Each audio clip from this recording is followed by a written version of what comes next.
Okay, here we are, and we're going to discuss our next installment of views of art in contemporary USA, New York.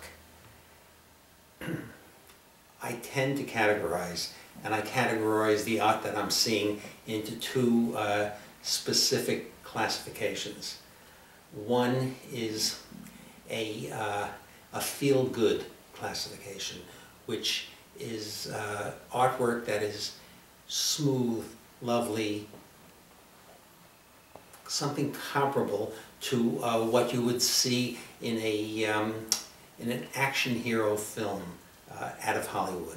It just is, everything works and it's perfect, it's lovely, and the feeling is I'd like to surround myself with this because this is who I want to be and this is what I want to be.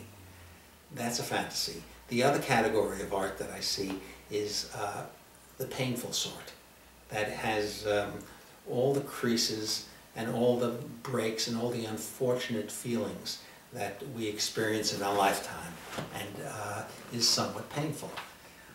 I know that that art is more realistic in the world that we live in, but I don't always want to recognize it and deal with it.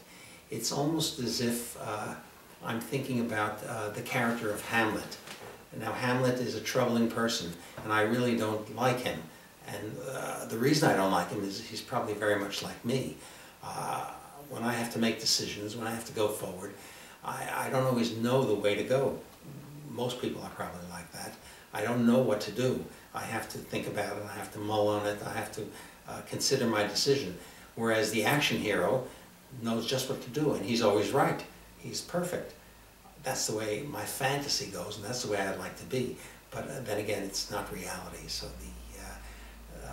the Hamlets tend to express a truth, whereas the action heroes tend to express a wish and a desire.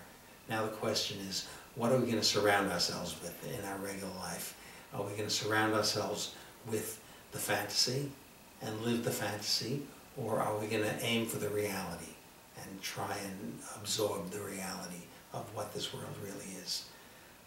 So in selecting art, in selecting what you want to surround yourself with, I think that's a very important consideration.